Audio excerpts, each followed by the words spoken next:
This is Not Another Church Podcast with your host, Pastor Tom. All right, let's go ahead and get started. So today we have, over the course of the last, 8 weeks, we've walked from the birth time and the craziness of that, the feelings of overwhelmed that time gives us. And we talked about how weird it feels when they give you that kid to take home and you're like, we really should talk this through before you trust me with a child. Through the toddler years and those Donna called them the golden years of when they're children, they're still amazed by everything, but they haven't grown an attitude yet. Last time we were talking through child rearing, we talked about the middle school years, and I called those the hell years. The weirdness of they are the schoolers worst ever. It's like you wake up one day and this beautiful child who you were having fun with, you were going to Six Flags, you were doing stuff with, all of a sudden thinks you're the strangest thing that's ever lived. They're embarrassed by you. They cry. They can go from tears to anger on a dime. So as you come out of that, and so I'm on my fourth going into the time that we're talking about now, which is the high school years. The kid's becoming more of an adult, so there's more independence. Getting a car, so you can send them to the store to get some milk. And usually, at least 16 to 17, there's not a lot of complaints there because they want to have an excuse to drive. Yeah, I mean, I remember the first time that my parents let me drive the car was you can drive to the gas station, you can put gas in the car, you can wash the car at said gas station, and you can come home. And that was about, I remember the day I turned 16, that's what I could do. And I wish it would have gone all right, here's the keys, go have fun. My track record of tickets and whatnot was probably... So wait, we had tickets before we were 16? No. But my track record since was probably... turned 16. Yeah, my track record since was probably good job, Mom and Dad, for just kind of pumping the brakes a little bit early there because... Matt's kind of lead foot sometimes, but now can I swap that? And Jesse says now I drive like a granddad. So there you go. There you go. Well, so I want to pause here for a second because I want to introduce our guest. So as everybody knows, I'm Pastor Tom. We have with us Matt, who is the youth pastor. So I figured it would be appropriate for him to be in on this discussion here at North Glencoe Baptist Church. And we brought a father. Now, Jeff Little, who is, tell us a little bit about yourself and number of kids you've reared. Well, I have 3, and the Lord's kind of saw fit to go girl, boy, girl. He gave me a break. Gotcha. Oh, yes. Between the girls. Because if it had been 2 girls, I'm not sure number 3 would have ever come along. and that's not to be bad about my girls. I mean, Tom didn't say that. Tom said, Tom just laid it out there. We got to keep spinning this thing. No whammy, no whammy, no whammy. And I got whammied 4 times. I mean, girls are precious and they're wonderful, but you talk about those middle school years of where, here was my sweet little girl and we had Six Flags, or I think is what you said, and then they wake up one morning and they don't like you, and they don't like anybody. And we've had times in our house where it's like, hey, so how'd your day go? Why do you always have to say the same question? It's because every day it's a new day. What are we doing here? Yeah. What has happened? Oh, everybody stop. So you've 3 kids, and what are their names? Bailey, Brock, and Bria. Bailey, Brock, and Bria. What are their ages now? Well, Bailey just had a birthday. She just turned 29. Brock is now 25. And Bria is dead square on 20. There you go. So you're out of the teenage years. I cannot tell you how excited I am. And I figured up he has a little calendar that just scratches the days off. It's like a cement brick wall like prison. You just mark it off. Keep marking them all. So my oldest is 23, and let's see, Ruthie is 12. So I've got 8 more years in. Oof. 8 more. When it's all said and done, I think we figured out at one point it's around 30 years that we'll have a teenage girl in my home.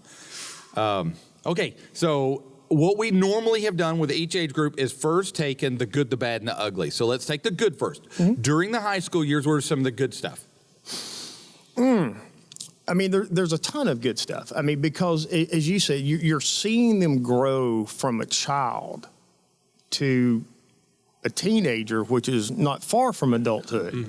And you know, that's one thing I would tell parents is teenagers, a lot of times they're in adult bodies, but they still have a childlike mind. And that's tough because they want to do the things that older people do, teenage, you know, like in the 20s and things like that, but they're not allowed to. Right. And a lot of times they're not emotionally ready to. Absolutely. Yeah, And- yeah. I read recently that a male, I think it's the Abdullah oblongata, is not completed growing until 25. Yeah. Yeah. And so your brain is still growing up until 25. Well, my mother-in-law, Marcy, who I love to death, but she gives some really great parenting advice. If I'd have just listened to her, but like most things, I don't listen. Is, you know, she would tell us, we'd be complaining about something, and she'd just shake her head and say, "Well, their brains aren't developed yet. It doesn't happen until they get in their 20s." And I'm like, "No, they're supposed to know now, yeah." Or we're getting into the bad, so we're still in the good. All right. Okay, so the good. You do get to see them, and there is a ton of good. There's a ton of good. You do get to see them grow, and you get to see them excel in things. You know, all three of my kids were very active in athletics. Bailey, especially when she was growing up, did the gymnastics thing, and she and Alexa, her best friend, they went to state meets, and Lord, we traveled from, you know, all over the place doing gymnastics, and it's fun. It's fun to watch them. It's fun to see experience in that. It is, I will say, as a teenager, all of a sudden, the sports you have to go to get fun. Yeah. Because when they're kids and they're all mobbing around the soccer ball, there have been many times when I've sat there and prayed for, can we please lose so we can get out of this tournament and go you know, home? if you think about it, back in like Little League or T-ball and stuff, you go, why are we playing 9 innings? Why don't we just play 2 and go ahead and Everybody gets to hit twice, and let's go to the house. and let's take it to the house. and let's get our free drink, It's- you know, our free Coke from Rick's Chick Shack and move on. You know? The thing about youth athletics is nothing is free. No. As for someone like I don't have any kids, and I'm not even married. Let's just be straight. You are still a youth. Yeah, I'm still a youth. And so that's kind of what, like, when looking at this was, I do minister to students each and every day, but that also coming from, like, the mindset of, I was there 5-6 years ago, Yeah. and it's still, and yes, the culture is different. Yes, how they act is different. I mean, culture is constantly changing. But just 4, 5, 6 years ago of being in the dealing with the parents and stuff like that, I think this is kind of like a middle ground between the good and the bad. At least for me, part of what I felt like was one of the good things about being a teenager is, yes, the little bit of independence that you get, where you get a little, like my parents gave me the keys, and I felt like I had the keys. I mean, they gave me the keys to the truck, and I felt like I had the keys to the world. Sure. And that's kind of cool because you feel good.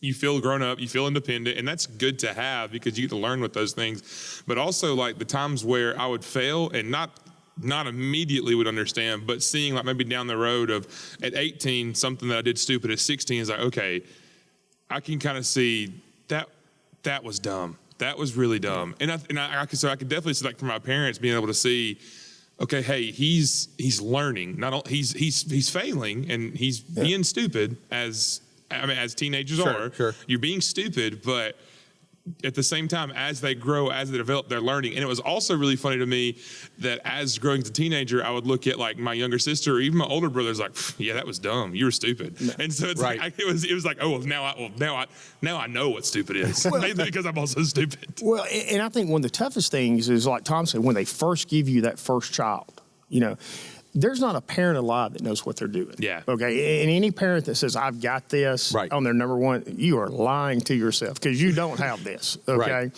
And it's really kind of hard for that first one because you're learning how to parent and they're kind of your guinea pig. Right. Because I could tell you, Brock and Bria both have kind of their whole life set back and said, well, I can't tell you what to do, but I can tell you what not to do. Right. And that's tough on the oldest child when you have multiple children in the family. You know, Yes. But our tendency as a parent is when they're small, they fall off the tricycle, they skin their knee, you know, you kind of dust it off and make them stop crying and you put them back on the tricycle. Well, when they get to be teenagers, we have that same tendency. We want to make it better. Yeah. And sometimes you just can't. I mean, sometimes they've got to just get through it. And I think that reasoning skill is one of the good things. I can remember with each one of my children a specific moment when I realized we were just having a conversation like companions in, maybe it's riding in the car, maybe it's sitting around the house, and we're just talking. And it's like, there's this feeling of accomplishment. Hey, I made a real human being. Well, it became so much less about teetering both ends of the cliff here of emotions of everything is like the sky is falling to I hate everyone sucks to, and even the other end of I love everybody like this is my forever. They're all my best like friends. they're all my best friends. The first person I date, they're the one, they're them. I'm marrying. It's like maybe possibly like statistically it's possible, it's not likely. Yeah, it's probably not going to happen. Probably not. You're 16, probably not. But figure that out where we go from all the different ends of the compass on the emotion scale to, we're just talking. Yeah, but Matt, to that point, see, we're adults. Yeah. Or we're supposed to be. I'm not sure sometimes we still act like, but we can look at it. I know as a parent, when my 3 were coming up, and something would happen in those teenage years, well, to them it was huge. It was big. And I was looking at it like, you got to be kidding me, right? Right, yeah. You're going to get stressed out over that. But what you have to realize is to them, It is huge. it is huge. Yeah. And I think one of the problems I had was having any type sympathy towards something that I felt was just like, well, that's stupid. But isn't that kind of the father's role? To some degree, the mother is the comforter, the nurturer, the dad's supposed to be, put some mud on it and move on. Yeah. Okay, suck it up, Buttercup. It's time to go. We got to go. Yeah, but you got to understand, I married to Leslie. He used to tell the kids, hey, quit crying. It'll feel better when it quits hurting. There you go. Bam.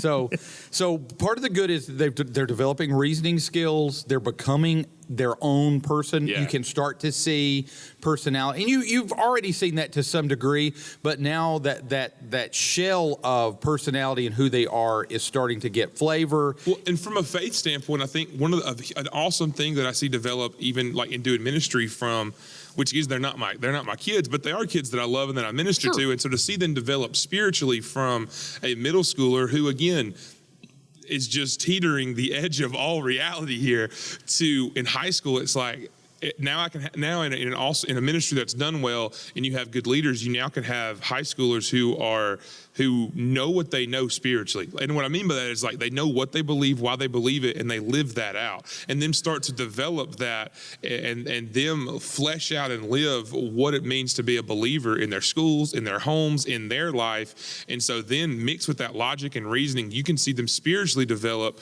to look and say, hey, this is not the end of the world. Like you said to a middle schooler, like, hey, this is not the end. Or even to someone who's still their age, like see them again grow and develop even spiritually to where they know what they believe, they know why they believe it, and it means something to them. Rather than it's not the faith of my mom and my dad or my grandmama or granddaddy or whoever. It's now my faith because I know who Jesus is. And that's a big shift. Like I think it's a massive point in students' lives of when it goes from everybody else's faith that I'm just lumped into to, okay, this is the faith, that this is the rock that I'm going to stand on because this is who Jesus is to me. And as a minister, being able to help form what that belief is, not that it's anything that I do, but kind of help them sort through what that's going to look like for them and how that affects and applies to them in their own personal walk. That's something that's really cool from a youth minister standpoint, is to see that develop and transform a student's life. And I think a lot of believers that I've talked to have talked to me about a crisis of faith that they had at 13, 14, when they consciously said, okay, am I just believing this because that's what mom and dad said? Yeah. And they make a conscious cycle through. They go, okay, no, this is my thing. This is what I'm going to believe. Yeah. Okay, so that's the good. Some of the bad, I mean, immediately what comes to mind is everything with a teenager seems to be in extremes. So if kids, William in athletics would take, I remember he went on a cut. And so he's like, well, I'm not going to drink anything for like 2 days. And I'm like, son, that's called death. You can't.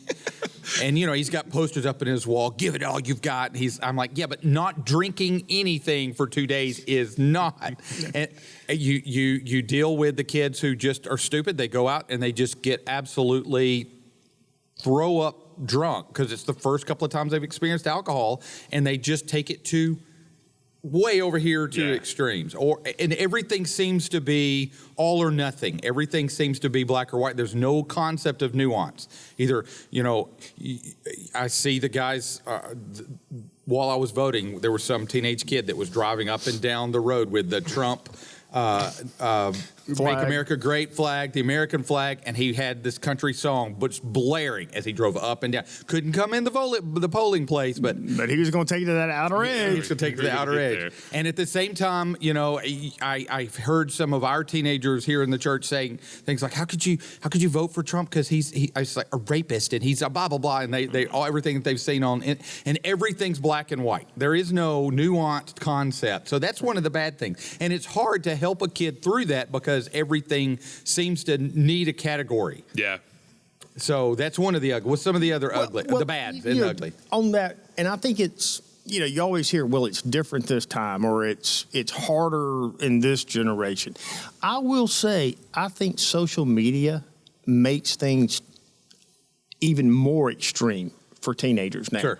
Because, used to, like when I was in school, you could say something about somebody and, he may have told his buddy, but it wasn't on Instagram and Twitter and Facebook. Forever. Yeah, you make a mistake, and it's one of the things in today's world is, and I thank God that there was not Instagram when I was stupid in 16. I thank God there wasn't videos on cameras on your phone when I was. I thank God that we didn't. Well, when have you phones. were a teenager, there weren't video cameras yet, right? Well, no, I'm not sure there was phones. They were the big. They were the big. Yeah, you carried them on your shoulder. Your Channel 6. your jam box on one shoulder and your video camera on the other. Yeah. It had like a VHS tape in it. Yeah, thanks, Tom. But I think something else that kind of goes with the social media is, and this is a very, this is a very kind of a new thing. The whole bullying thing, which again there's a fine line. I was trying to say that very nicely. There's a fine line. I was saying there is definitely inappropriate cross the line bullying that happens in school, and social media plays a huge part in that. Well, it eggs it on. Yeah, for sure. And it's right there in your face in ways that it wasn't in 10, 15, 20 years ago. But then there's also still I pick on this guy because, you're little, but then, he calls me big boy or whatever. Like, okay, I'm not bullying you and he's not bullying me. Like, we're just joshing. Yeah, we're just messing around. Like, and so, like, and especially when he picks on me, I mess with him. That's just almost, to me, that's always just like being camaraderie, whatever. Like, that's just how that's how sometimes we communicate. And to each person's different. And if you're a person that can't handle that kind of stuff, then that's okay. Set those ground rules. You don't do it. And if people do it to you, that's your prerogative. That's on you. That's your guidelines and whatever. But I do think that that's an aspect of the bullying and cyberbullying thing that with teenagers and even in a little bit middle school, but it just seems so heightened in those few years that, again, it's just when we might look at something like, hey, in real life, this is not that big of a deal, but on social media, man, in cancel culture, this is just the worst. And it just seems like those comment sections get so intense and hostile, and there are honestly people that if you confront them in person they'd probably back down real easy, but you get behind the phone and it is crazy the amount of gusto people get in order to put others down from behind the phone. Everybody's 10 feet tall and bulletproof behind the keyboard. For sure. So since Adam and Eve had teenagers, there's always been that jockeying for position. Yeah. As teenagers. When I was a teenager, it was where you sat at the lunchroom table. It was who were the cool kids and it's still that way. It's just now magnified and feels bigger because the entire earth can watch. Mm-hmm. And if a person makes a big enough scene, then maybe a couple of million people will look. Yeah. And it's not uncommon at all for my kids to say, hey, look at what this kid did. And I'm watching some kid in a lunchroom in Des Moines, Iowa. That was unheard of 20 years ago. Yeah, I can watch a lunchroom fist fight from anywhere. I mean, like that happened anywhere that day. Like you could see those kind of things go down, and not condoning those things, obviously, but to how, again, in the culture that we have where everything is streamed in your face immediately, it's changed things. It has. Well, it's not only changed things, but, at the rate of, probably getting 15 phone calls and no telling how many comments about this podcast, we've also became way too sensitive. Yeah. Okay. As a culture, we've become way too sensitive. And as parents, for all the parents that are listening, don't be so sensitive. Okay. Because what's going to happen is your teenager that is grown from a toddler to a child to a teenage youth to a teenager, they're not going to be able to handle adulthood. Right. All right. They're just not going to be able to handle If you it. protect them from every punch, then when they are providing for their family as a man, or being the mom of kids, or Right. mom being the mom of kids and working and all of those things, if you protect them from every punch, then them as adults, how are we going to be able to roll with the punches? They're How are not. we going to be? And we can't. They're we not. can't. And so you've got everything, the extremes of, which is leading us to our next subject, which is even in this time frame, you cannot abdicate your role as parent. They're beginning to become friends. They're beginning to become people that you can have a conversation with, but you're still the parent. Yeah. So you've got that on one hand, and on the other hand, you've got that helicopter parent. I mean, I've heard stories of parents that show up to a person who's a college graduate, show up to their interview with them. Now, guaranteed that kid's not going to get hired. No way. If your mom's a reference on your resume, it's not good. Yeah, that's not It's gonna not good. that's not gonna go well. Not gonna happen. So you've got these two extremes of the parent who, and we all could probably assign names to this. That helicopter parent who, the mom is calling the coach, and their son's in 11th grade, and he was treated mean in the locker room, and all down to the other side, that parent whose kid is running around doing whatever he wants to do, And mom and dad are just big chilling, like and whatever. and mom and Yeah. dad don't care. yeah. Yeah. And They're so absent, totally absent. both of those extremes are unhealthy. In fact, Paul deals with that when he says, in talking about raising children, he says, to honor our father and mother, he says, fathers, do not provoke your children to anger, but bring them up in the discipline and admonition of the Lord. So you've got both of those extremes being given there. So on the one hand, don't be hovering over them that you're not letting them become adults. Yeah. You're provoking them to anger. Hey, you need to be in this house by 8 o'clock at night. How dare you? Blah blah blah blah blah.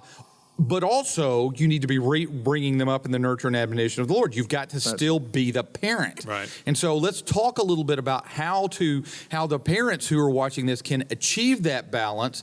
And again, this is the high school years as your child is moving from being a child that you literally had to put food in their mouth and say, eat this, to now they're driving on their own. You're having to trust them to go out. How do we continue to be parenting? We're not abdicating the parental role. We're not saying, all right, there's big wide world. You're 14 now, so Have a blast. have a blast. Good luck. So how do we balance that? What are some of the ground rules we set? I think the first thing, Matt, you were talking about when a youth, takes their faith for their own, and they go, okay, this is not because mom and dad just took me to church all the time. All right. Yeah. And Tom, you and I have talked about this, about how among the younger generation, and it's not just a local issue. It's a whole country issue, a whole worldwide issue, that we're losing a generation of people who want to attend church, people who want to have a relationship with the Lord. And so you ask yourself, why? Why is that? And one thing I would tell parents about, especially that difference between being a helicopter parent and just, saying, here you go, is you've got to invest time in your child. Okay? There is nothing, and underline that, put it in red neon flashing lights, there is no substitute for time. None. And sometimes that time is letting them just talk to you. And you're not really in the mood to sit there and listen to them talk to you. You've had a tough day yourself. You Right. really just want to sit down and chill. But them knowing that you are there, I think is huge. And knowing that they can count on you, not to bail them out of trouble, not to make excuses for them, but know that you're there for them if things get hard. The other thing is they're going to watch you. they're going to watch everything you do. Now, it has amazed me. Right now we get to see Carter, our oldest grandchild, quite a bit, and it amazes me how he will mimic things that I do. He's 2 years old. Mm-hmm. Right. And he'll mimic things that James, his dad, does. Now, don't think that's any different when they get to be high schoolers. Yeah. Right. If they see you react to something some way, they're going to think it's fine for them to react that way. So you've got to be an example for them.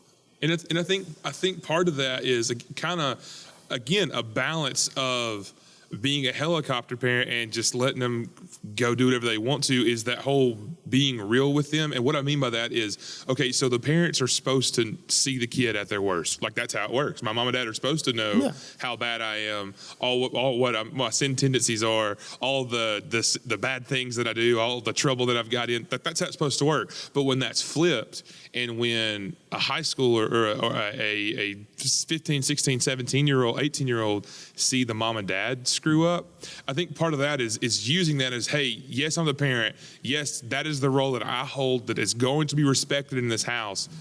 But man, remember, Matt, respect is not demanded. Respect is earned. And I think part of that is doing this, of saying, hey, you know what? I messed up. Yeah. I think a biggest issue that I see with students is, man, my parents just come and talk to me, and they act like they don't do anything wrong, that I'm always the one doing stuff wrong. And the other day, I think just again. Now, is that the parent that they're telling the teacher they no, that's like the student communicating, and like again, you have this persona. Well, mom and dad are untouchable kind of thing. Yeah. That's just ingrained in you. And to see where mom and dad mess up, and then they own that and repent of that and do that and walk through that biblically, for your kids to see you do that, I think says a lot about seeing their faith, seeing your parents' faith lived out in their life, and seeing what it looks like to mess up in the world, because you're going to, like, that's inevitable. And to see anybody's parents do that, where your kids are also going to see the worst in you, because you're around them all the time. And so for you to embrace that and say, hey, you know what, son, daughter, this is what I did, and I messed this up. I completely own it, and this is how this is how we're gonna make sure it doesn't happen again. And I'm sorry if it's towards that individual, or like daughter or son, like, I'm sorry that I did this to you, or that I'm sorry you saw me screw up like this, and I'm gonna make sure that it doesn't happen again. And I think just being real, and again, not being so real that, oh, that's my buddy, but being a real parent and communicating with your parents, hey, you know what? I'm not untouchable. I mess up too. And walking through that, I think, says a lot to your high schooler. Well, and I think one thing that's to me, I'm going to go back to spending the time thing. Mm-hmm. I'll be the first one to admit that raising our three children, I was pushover mush when it came to the girls. I mean, they were daddy's girls, okay? But Leslie was tough. This is how it's supposed to be. But Leslie was tough as nails on them. Then I stink at it. Yeah, I mean, because there was times I would look at Leslie and I'd be like, really? I mean, kind of ease up a little bit, And she was just like hammer down, and then I was the one that was tough on Brock. I've always said, with Leslie, Brock could have robbed a bank, shot 3 people, and then she'd have said, well, he was going to pay the money back, and those people walked in front of those bullets. He didn't, and I'm the one that was hammering. Leslie's going to see this. Right? Well, that's fine, but she knows it's the truth. But honestly, the time, and I'm going to speak a little bit to fathers with sons, and I'm going to speak really to dads that have sons. Mm-hmm. Now, I am not diminishing the role that a dad has in a daughter's life. That is hugely important. But if you have a son, you need to be spending time with them. Yeah. Because one of the things that I personally see is that we're really doing a horrible job of being dads. Dads are almost like a lot of times absent. Yeah, and I know we have a lot of work-related time away from home and everything else. But that time that you get to spend with your son, from the time they're, I'm going to say about 12 till they graduate high school, is some of the most cherished moments you can ever have in your life. And that's Okay, where Alexis, I need you to run Cats in the Cradle. yeah. In the background here. No dog. But that's where your son gets to know you. Oh, absolutely. Okay, that's where they get to know you. But that's also where you get to influence their manhood. Yeah, well, if you have your son who treats a little girl that he's dating in a bad way, That's a reflection on you. That's going to reflection on Yes. you. And again, that better only happen once, kind Yeah. of thing, because like it better not be because you ain't. And again, that's a big thing. Yeah. A lot of it, as we talked about, it's the imitation of what they see. And so if your marriage life at home or whatever is problematic, or there's a lot of conflict there, or worst case scenario, there's you don't want to sue, but abuse or verbal, physical, all of those things. If that's something that you're reflecting at home as a man, then don't expect anything different out of your son. Well, on the And flip, that's going to be that kid's normal. Yeah, for sure. and on the flip side of that, dads are always say, I want my baby girl to marry somebody that'll treat her like a princess. Okay, really? How you treating her mom? Exactly. How you treating Yeah. her? Because your baby girl's probably not seeing that being treated as a Right. princess. If you got to live it out. But going back to the son for a minute, blessed, not the word. Brock and I got to do some of the most, really cool things when and got to go on some really cool trips of sporting events and stuff like that. But Alabama football games were our deal. That was my and Brock's deal. And that 2-hour drive to Tuscaloosa, going to the game and then the drive back, I can't tell you the bonding that happens here. And it doesn't have to be football games. It can be hunting. It can be fishing. It can be music, whatever it is. But find that common interest that you have and spend time with them, because you're going to get to know them. They're going to get to know you. But you have to keep that gap between I'm the dad and you're the son.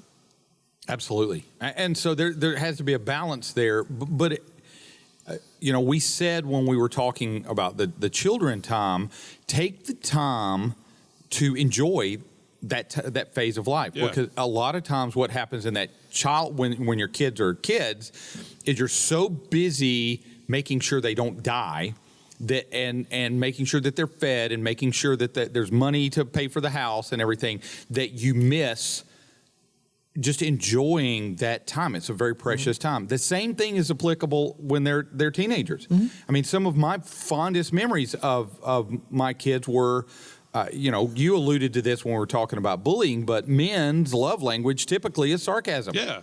And I remember William being 13, 14 years old and us doing something and me smarting off to him and him having this look of shock on his face like, hey, my dad does that just like everybody else in the locker room. He's Yeah. a normal person. He's a normal human being. And so it is important to spend time and find those common grounds. And I will say, as William is now growing, he's in college and he is gone more, I'm already missing that with him. Yeah.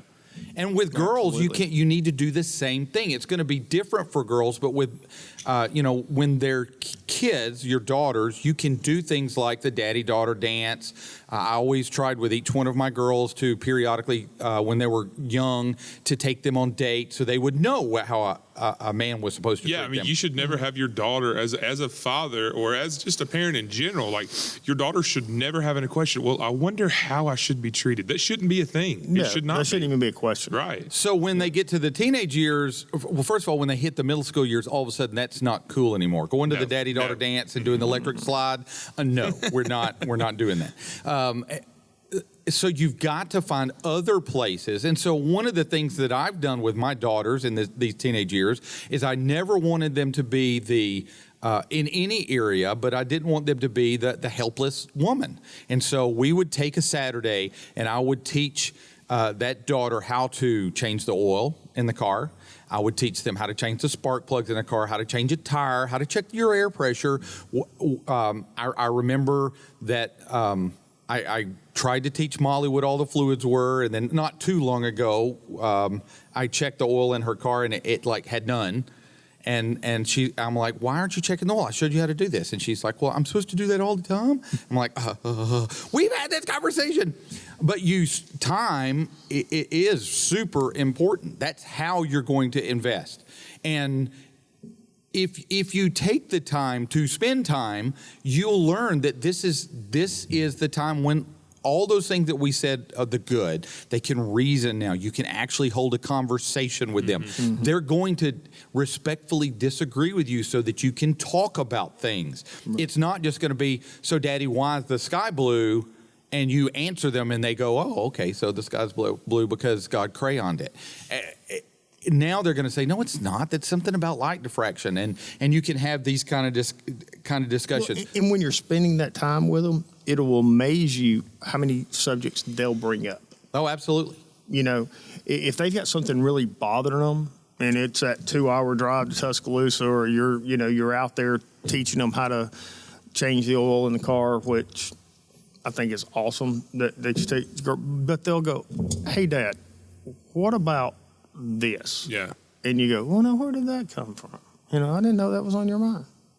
And it's good. It is very good. And so we've got to remember that at this phase, first of all, the work had better be done. All the stuff that we talked about discipline and making sure that your kids learn to obey, now you're starting to reap the benefits of that. So don't ignore it, but you're still, as a parent, your job now is to set them up for success. And their natural tendencies, just like when they were little bitty, are going to be to rebel, because the human heart wants to do what it wants to do, and it's going to constantly build idols. But now you can't just yank them up by the arm and spank them. You can't, as we talked about in the middle school years, you have to find those pressure points, but you've got to set them up for success. And now that's going to look a lot more like self-discipline. You know what? If you want to make all C's your junior year, that's fine. That's your option, but don't come looking to me for a check when you can't get scholarship money to go to college. Yeah. That there are consequences to those actions. And so how are ways that in this phase, beyond teaching them the standard self-discipline things, that we can set these kids up for success? Tom, I think the most important thing that you said right there was setting them up for success. It is not a parent's responsibility to guarantee their child's success, okay? So it's statistically impossible. Well, it's also unhealthy. Yeah. When you try to do everything for your child, they don't learn how to do anything for themselves. And understand, as a parent, look, we all love our kids. We all think they're the greatest things since sliced bread. All my kids were the greatest at girls basketball or the greatest on the football field because they were mine, and that's supposed to be that way. And that's okay that they're your favorite. Yeah. They're supposed to be. But newsflash, they're probably not as good as you think they are, okay? I mean, I'm just going to go ahead and throw that out there, okay? And parents, we can't make excuses for our children. If they fail, and they're going to, they're going to fall. Let them feel the sting of that fall every once in a while. Don't try to make everything better for them. Don't try to make excuses for them. Sometimes the best lessons you'll ever learn in your life is when you fall flat on your face. Let them fall occasionally. It's not going to kill them. Well, and everything about the whole parenting thing, and we've talked about it comes in the stages. And so if we're looking to the future and you're thinking about what parenting in the high school is going to set them up for, the real world is tough, and it's going to hit you like an absolute train. And so, like we talked about a second ago, if we block and protect and shade them from every punch that's going to be thrown their way, then what are you teaching them? Like, it's going to be, yes, failure is going to be tough no matter what. But if you've blocked every punch, and then as soon as you send them to wherever, if you let them go to wherever in terms of college or whatever, then it's going to be absolutely world changing when they fail. Like it's going to they'll drop out. They'll turn to who knows what. I mean, like seeing that taste of failure is so that we can correct ourselves to know, hey, this is not what it is. This is not how we do things. This is not how life works. And so changing to where, again, you let them taste failure a little bit. Like you give them something to do, not necessarily setting them up, but if they fail, this is how we'll teach them. This is how we're going to move on from this, so that when they fail as an adult or as a college student in that next stage of life, they could pick themselves up and say, okay, mom and dad said this, and this is last time, because that's how I think. It's okay, well, last time I failed, or this is how I've done before. Like I'm very like thing like this, I'm gonna do this thing, and then there's this like very left or right kind of. That's just kind of how my brain works. And so if I can revert back to something I've done before or how I've handled things before, I can make it through things. And I think that's how a lot of students think, and a lot of high schoolers think is, well, if I can remember doing something like this before, I can probably make it. I can probably do this kind of thing. Well, and I look back on my my parenting years. That sounds like some official title or something. But Well, you're old now, so yeah, decrepit. you're a pawpaw. I am. I'm proud to be.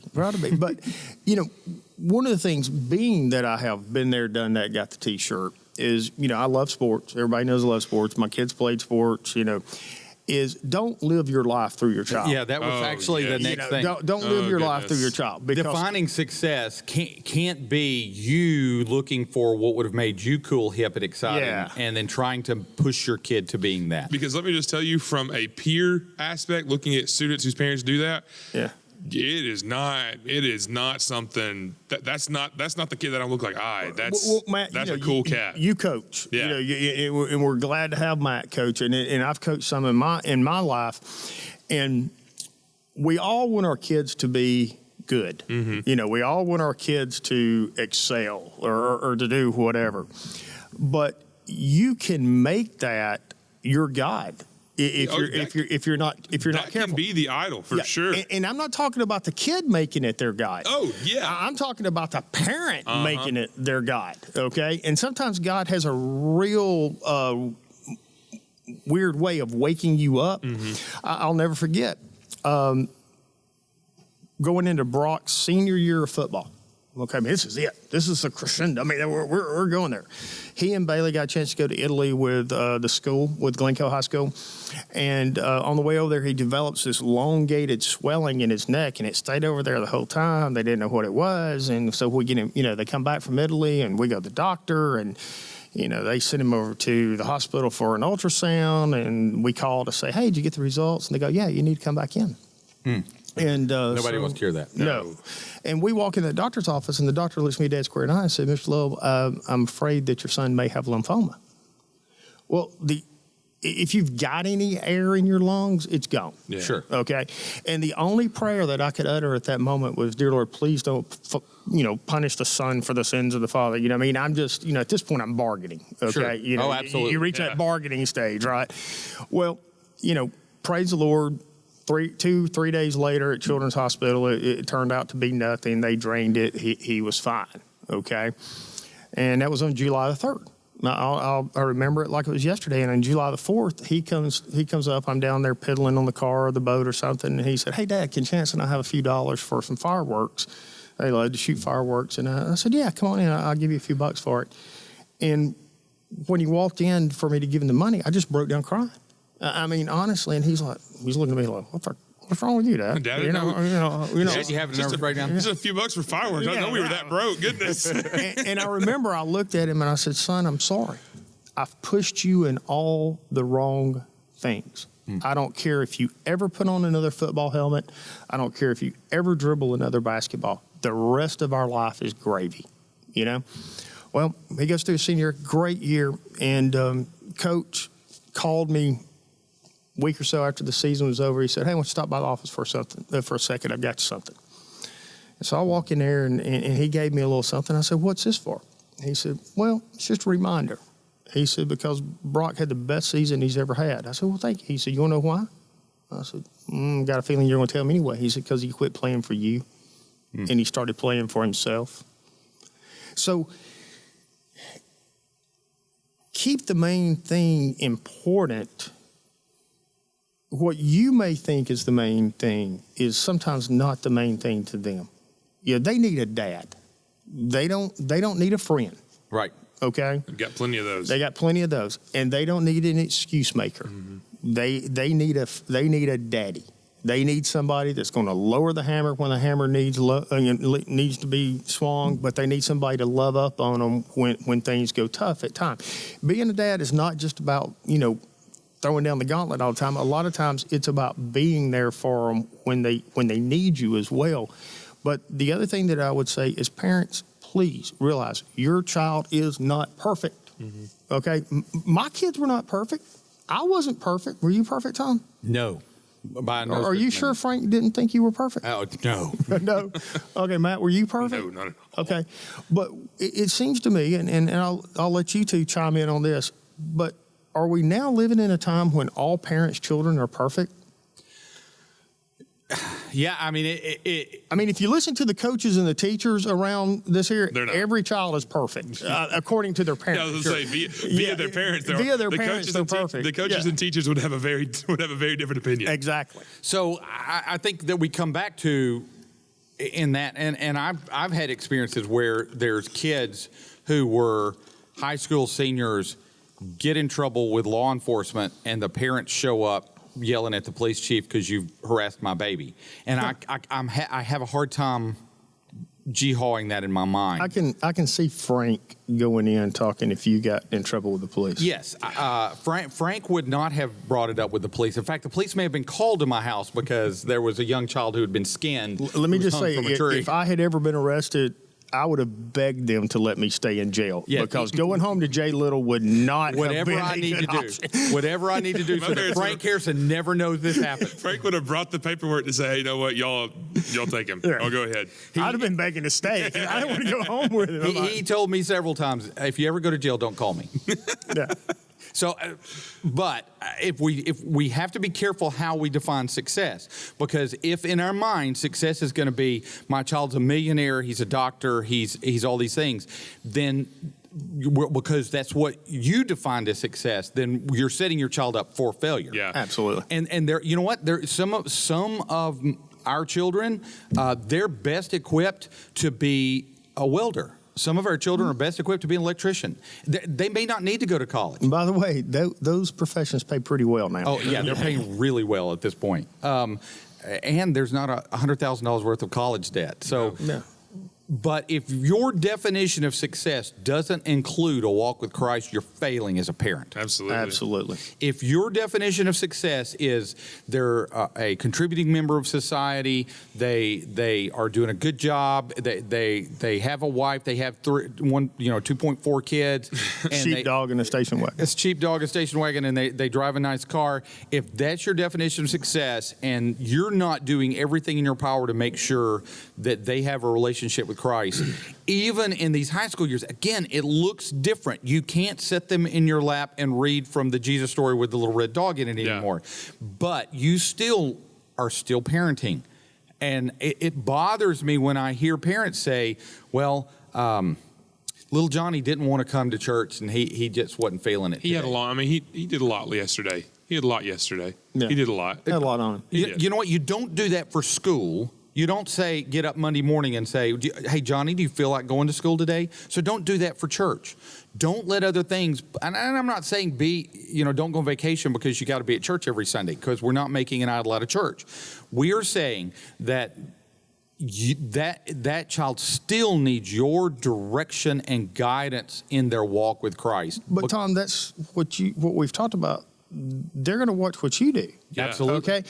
So if you make it a habit of, I don't really feel like going this morning.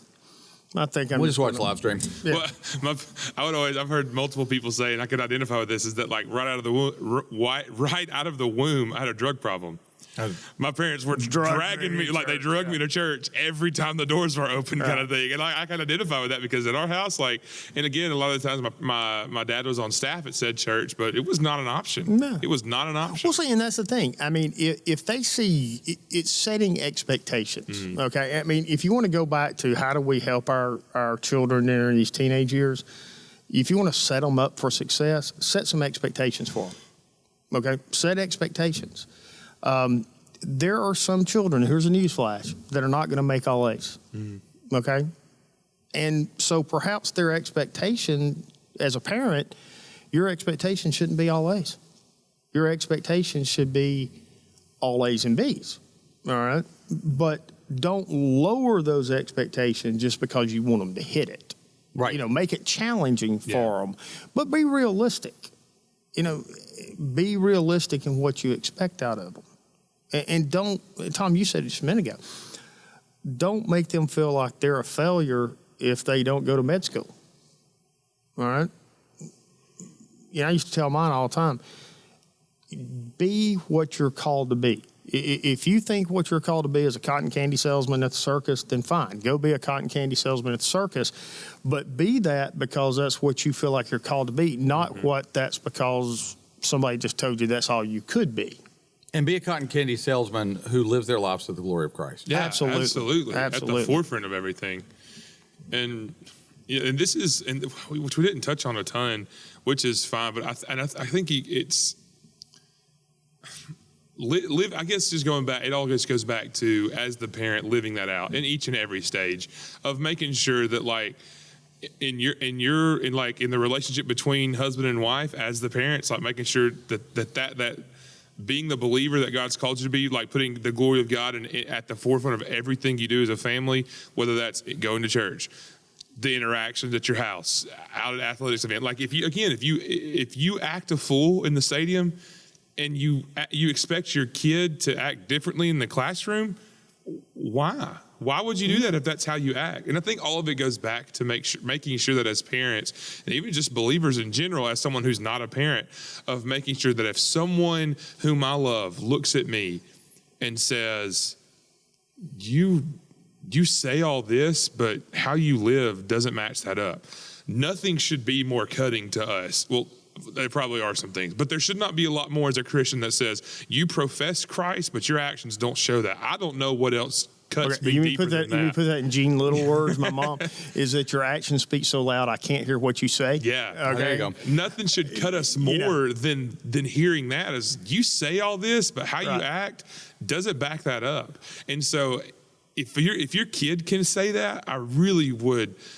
We need to check our hearts and check the way that we live, the way that we're showing Christ to everyone, but especially the people who sleep in the house with us at night. So, you know, sometimes teenagers just lose their mind and they're not real That's not true. bright. No. But for the most part, let me tell you something. They're pretty smart at times too. Yeah. They can see through stuff. Oh, yeah. And teenagers' hypocrisy meter is really well tuned. Yeah, because they're looking for it. As I say, it's that thing we figure out of we're starting to figure out logic and reason.